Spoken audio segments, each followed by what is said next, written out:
How are you kids doing? Great. Great. How are you? Tony? Good. Great. I'm excited to talk to you about When Calls the Heart. Season 12 is underway. And the Hearties are just really a lovely bunch of people, aren't they, Erin? They really are. Have you been spending time with them? On online, yeah. Every time I do an interview with you guys, I get abducted by them. Oh my goodness. Yeah, Yes. they are an incredible group of people. They have been so loyal and supportive. They have so much passion for When Calls the Heart, and we wouldn't be here without them. We're so grateful for them. And there's Kevin. How are And you there's doing, Kevin. Kevin?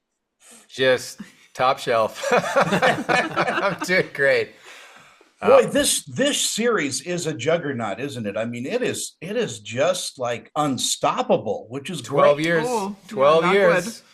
Yeah. And how has your character progressed in season 12?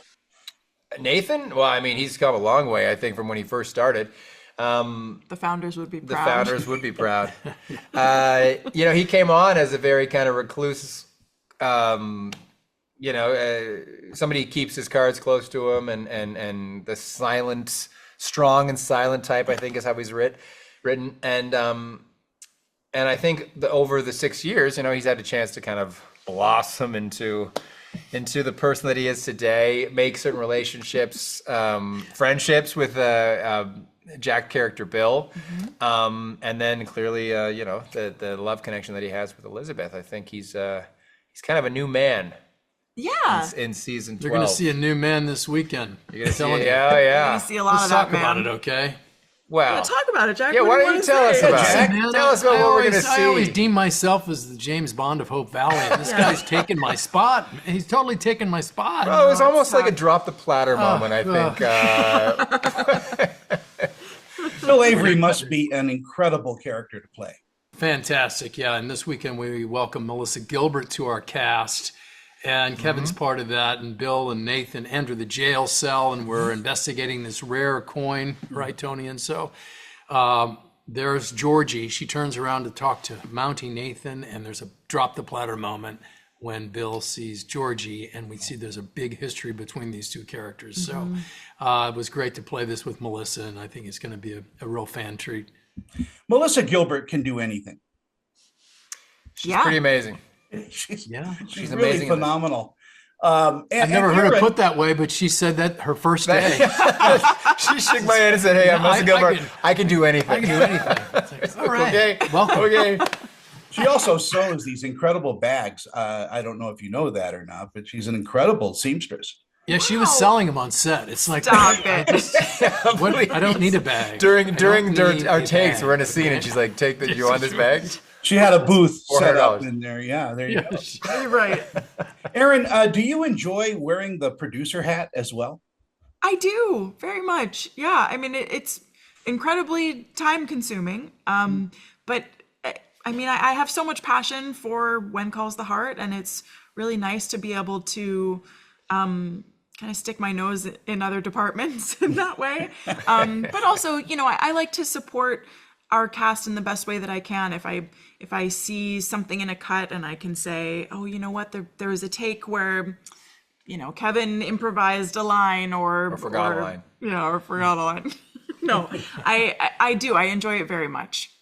I will say, you know what the secret is to 12 years is Erin. Erin, the ship would go under, the whole thing would crumble if She if we makes didn't have every Erin. scene better that she's in. number She one on the treats show. people properly. Everything kind of filters down from Erin. Yeah, She's that's fantastic. the real secret to how. Have you seen her today? She's Erin? Look at her. She's right here. That is so sweet. It's true. Thank you very much for saying that. I will pay you later. I understand that anybody that comes to Canada has to take Erin Krakow lessons just to, Yeah. deal with the Canadians. Yeah. I'm Canadian, and I still had to listen to what she had to say. It's really so meaningful, and I appreciate that very much. But I think we all know that it's an incredible ensemble, and our show would not be what it is today without these two fellows on either side of me. Kevin, do you ever go to any of the pop culture conventions and sign autographs and meet fans? I'm never invited. No, I've asked. No, we went. I actually we have one every year in Vancouver. that we have The Hearties the family Hearties reunion. family. Yeah. It was escaping my mind. There was the Hearties family reunion where we have the Hearties come and it's a weekend where they get to meet us. We do a little panel where we answer some questions. They all get to kind of have lunch and meet other Hearties, and then they all get to go out to the set and they get to walk Hope Valley and everything. The prop department has set up a bunch and set design has set up a bunch of things in different sets, and they kind of get to live a day in Hope Valley. And we've been doing it every year, so I mean, if it's something any Hardy that's listening is interested in, it's out there. And then recently, I did kind of the first one. What was it called again? The Hallmark the Christmas Hallmark Experience. Christmas Experience, Kansas City. That was the biggest one that I've ever done. And That was amazing. it was amazing. We got to see really got to see the fans and meet them up close, and between the pictures and the panels and the gifts that they were giving us, and just it was amazing to see how much this show meant to all these fans. And it was my first time that I've ever done anything like that, and I hope to do it again.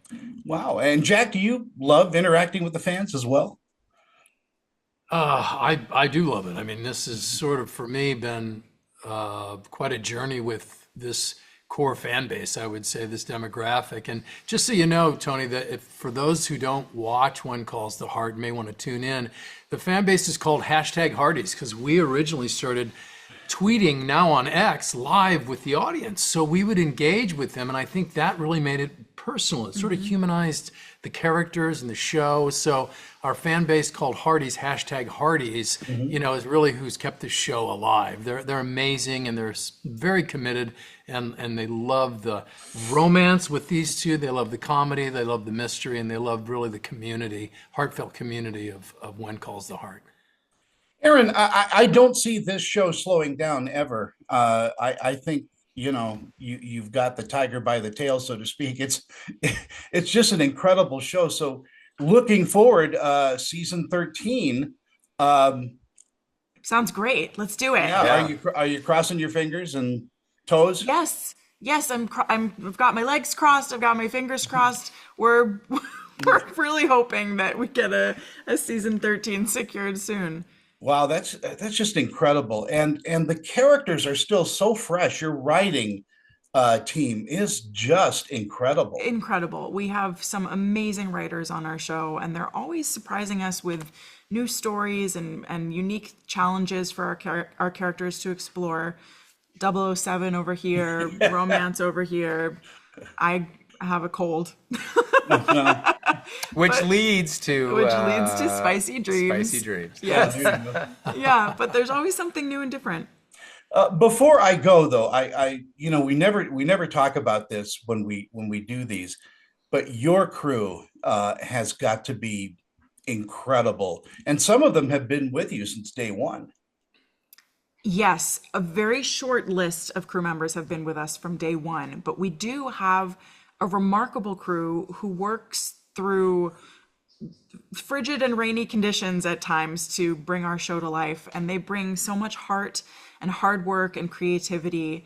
Some of the sets this season especially are just so remarkable. Sarah, our production designer, has created a new world for us as we're entering the 1920s. Just really exciting stuff. As we all Charleston away. As we Charleston away. Oh, there it is. Actually, I wasn't in any of those scenes. I barely remember the 1920s. That's how old I am. Tony. I started in the days of silent television. So, Yeah. Wow. You're looking good, man. Yeah. You're looking pretty good. Hey, I have to wrap, but as I do, congratulations on such a successful show and a beloved show, which is really, I think there's only 3 or 4 shows that you can say are beloved. Well, that's a great Thank word. you so Thank you, much. Tony. Thank you. Appreciate that. Thank you, and have a great day, guys. You too. You too. Bye-bye.